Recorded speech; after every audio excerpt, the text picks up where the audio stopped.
morning my mother would say, "Are you in or are you out?" You know, and then that was it for the day because she didn't want, 12 kids coming in and out the house. So it was a big decision every morning. Am I in or am I out? Am I in or am I out? I'm out. And so you had to find things to do. From the time I was like 8, it was just in our lives. And then when I was in 6th grade, I was in my very first play. We did A Christmas Carol, and I played Martha. And that was the beginning, and I've just been acting ever since,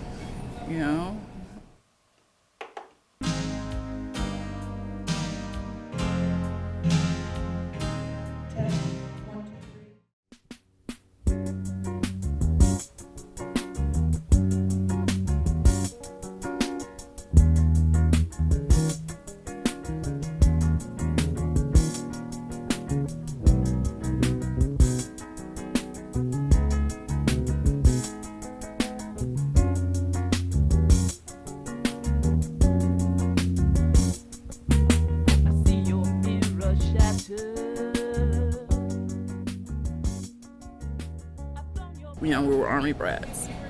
We lived all over. Her mother's mother was part white, part black, and part Native American, which we found out recently about the white part, because that was all news to us. I was like, what? There weren't any black people in that town. So, my dad thought, I don't want any trouble. I don't want any crosses burned. So he decided to come to a town meeting and, put it out there. We're a black family. We want to live in New Hampshire. Is that okay with you? And surprisingly, they were okay with it. Like I said, I've been black for a long time. And I have to kind of pick my battles. If I know that even if I confront them, that A, they're going to deny it, and B, it's not going to come to anything, then I just kind of just let it go, because they aren't hearing it. They have a guy sitting at a desk and he's saying, "What's the code numbers for Negroes?" Jeez. So fascinating.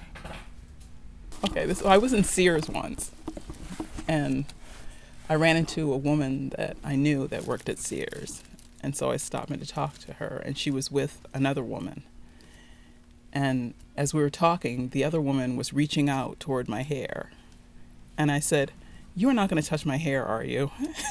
And she quickly put her hand down.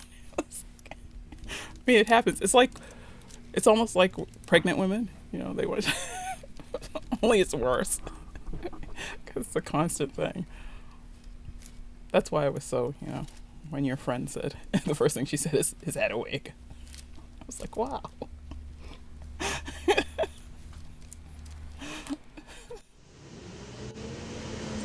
What do I like about Murder in Maine? In both towns, we were the only black family. But my mother's friends were close enough in China that, we could talk to them about, well, how is it in this, this neck of the woods? Is everything okay with you guys? No burning crosses, nobody's, putting bombs in your mailbox or anything. It was relatively okay. And so we bought a house in Unity, and it was built, I think, around the Civil War, and it was a haunted house. We used to say that the house only liked black people. So when I graduated from high school, my parents moved back to Alaska. They used a moving company. And back then, they didn't have to hold you to the quotes. You'd get a quote, and then when the stuff got to Alaska, my parents didn't have the money because the quote went up like $3,000 or $4,000 more than what the quote was. And we just could never come up with the money, and we lost everything. They auctioned off our belongings. So maybe I'm on the quest to solve mysteries. Because most mystery books, there's a beginning, a middle, and an end. So there's some kind of resolution. Whereas there was no resolution to ours. 8 stars of gold on a field of blue. Alaska's flag, may it mean to you the blue of the sea, the evening star, the bear, the dipper, and shining high, the great North Star with its steady light over land and stream, a beacon bright. Alaska's flag, to Alaska's dear, the simple flag of the last frontier. There it is. You know, I have to learn to collaborate, and then that kind of in my mind thinks about writing, going back to writing and maybe collaborating with other writers to do projects that I want to do. So I think that's the only avenue that's really open to me to move forward. I don't remember even like auditioning for any plays. The known fact was that you weren't going to get a role if you were black. You know, everybody accepted the singing, and that kind of gave you an in to like the different cliques, because if you sing really good, then they kind of overlook the fact that, you know, you're not one of the cool kids and you're not, you know, like them.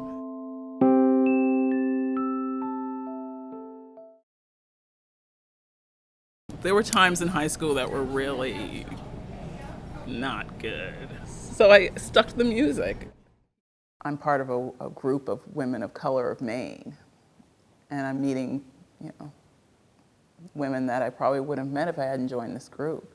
And so it kind of opens up a new kind of idea for me as far as, you know, theater and acting and film is concerned, and music too.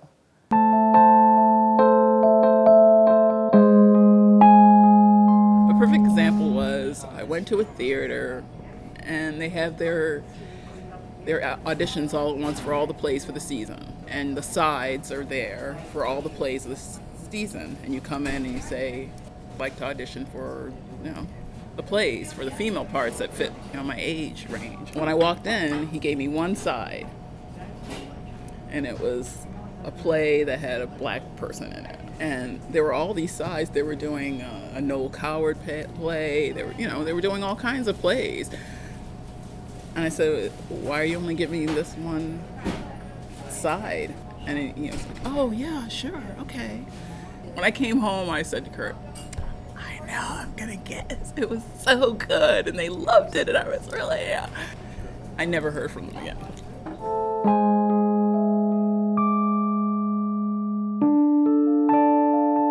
Just write a human story, and that way it can be anybody can play it.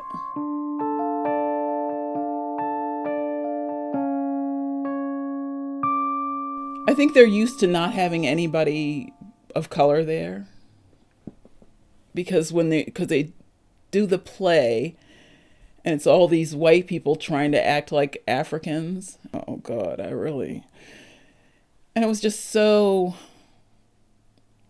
well, it was racist.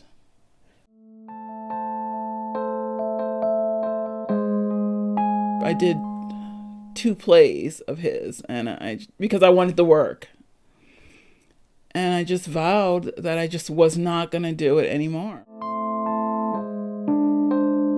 Good evening, ladies and gentlemen. The time is now 5:30, and our store is closed. Thank you for shopping at Porches. I'd say every day, when they opened and when they closed.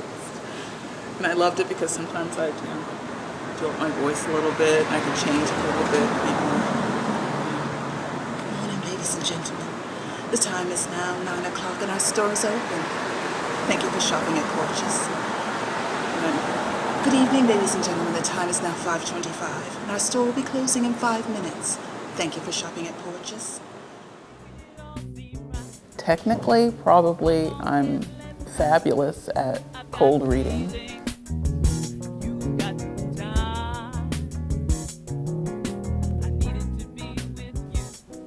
I'm good at accents. That's a strength. I have like, you know, fantasy goals.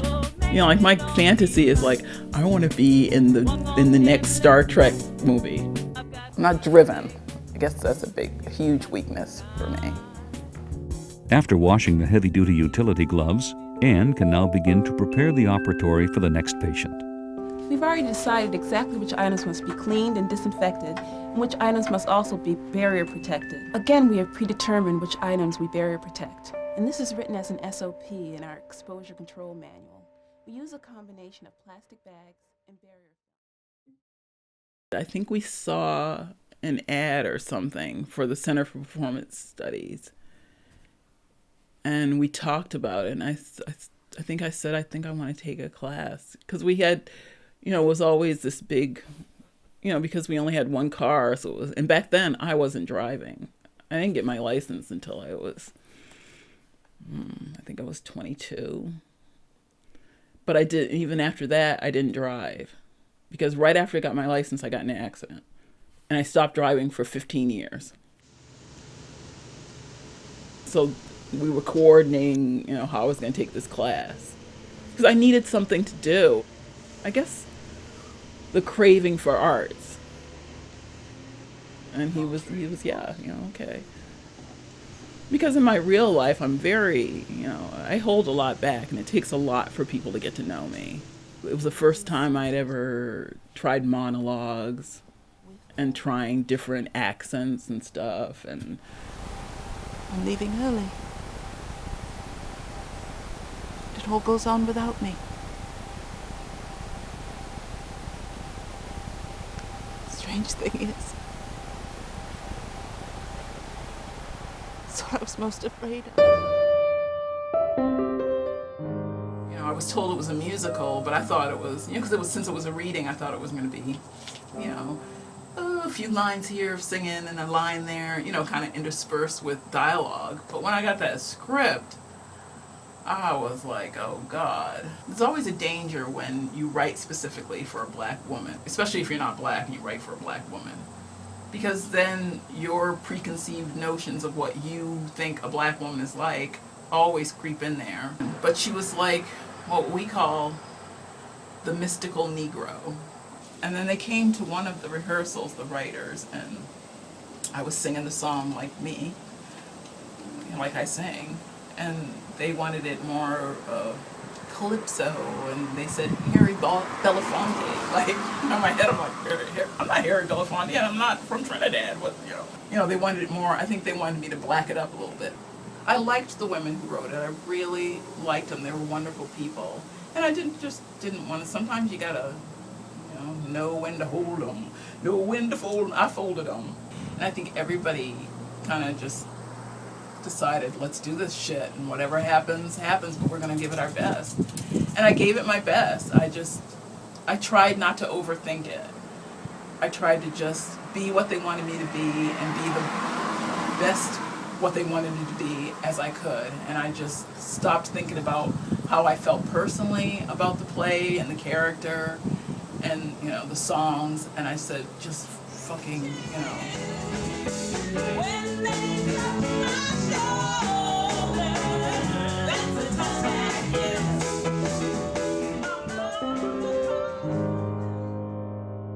People confuse fame with acting, and there are two separate things. If you're acting, whether it's doing plays, whether it's doing local theater, whether it's whatever you happen to be doing, you're an actor.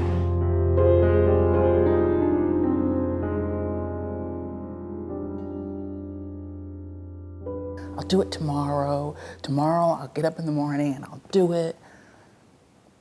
And then maybe not tomorrow either. But I still want to do it, so it's kind of it's a tug of war between, feeling like I need to, want to act, I want to write, and then wanting to just be.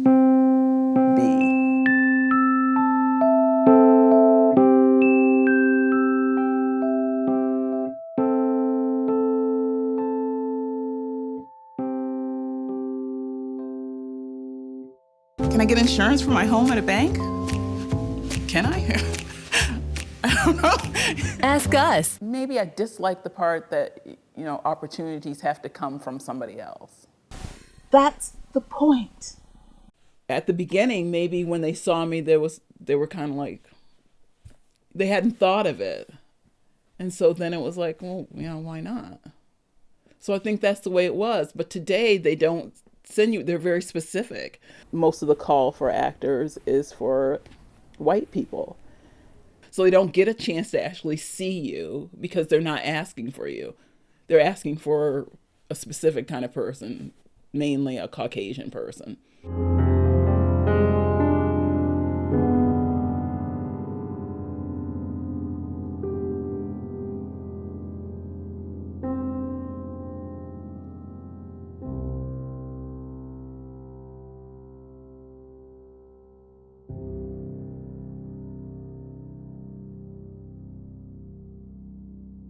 Too hot.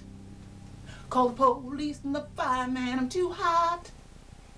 Make a dragon wanna retire, man. I'm too hot. And I was with her for almost a year and with not one job.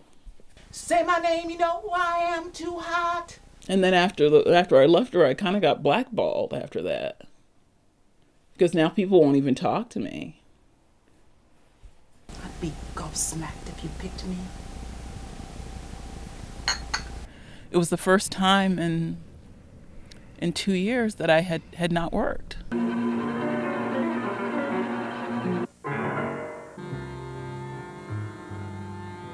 She didn't say, that's not true, or I don't know what you're talking about, or she didn't say anything. She was like, okay, yeah. There are things that hold me back. I mean, I've been auditioning for a long time, and there are certain points where you just get tired of it. Talk to the hand. He called me independently and asked if I was still working, and he was doing a CMP commercial. And I said, yeah, sure, I'd love to do it. And he asked if I had an agent. I said, no, I'm just working on my own. And he said that was fine. And it was a hand model. I wasn't on camera, just my hands. And I did 2, actually, for CMP. And I think that was the last job 2 years ago. If she's the only game in town, there was like a moment where I felt like groveling and going back and saying, I made a mistake. Would you take me back? I was not going to apologize. You arrogant little fuck. Counting on other people to give me work is just, that's not working anymore. Since the divorce, it seems I've gone nowhere fast. Childcare went up again. Kids have been sick. I've still got all the other bills. I don't know how I'll manage. For me, I act every day. Like just this morning, I just started a Robert Ludlum book and I was reading it out loud.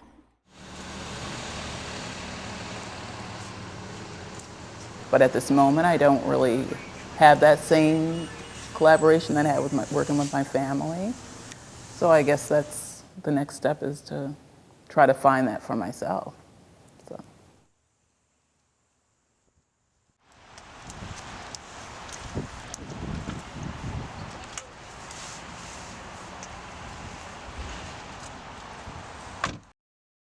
So you had a threesome with Steve McQueen. That was me, Jeff, and Steve McQueen. Holy crap. And I gotta say, it was sloppy sex, but, Really? Yeah, surprised. Really? Yeah. Let's just say he knows all of his alphabet, including G. Really? I don't know, it's kind of funny. When I'm feeling like I don't want to do it anymore, it's not acting that brings me back to it. It's music.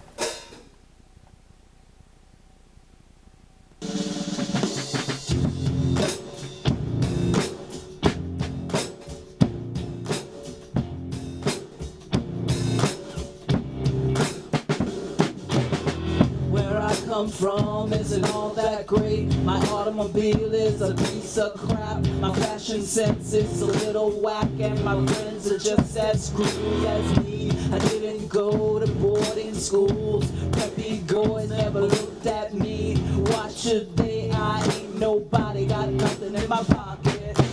Beverly Hills, that's where I wanna be.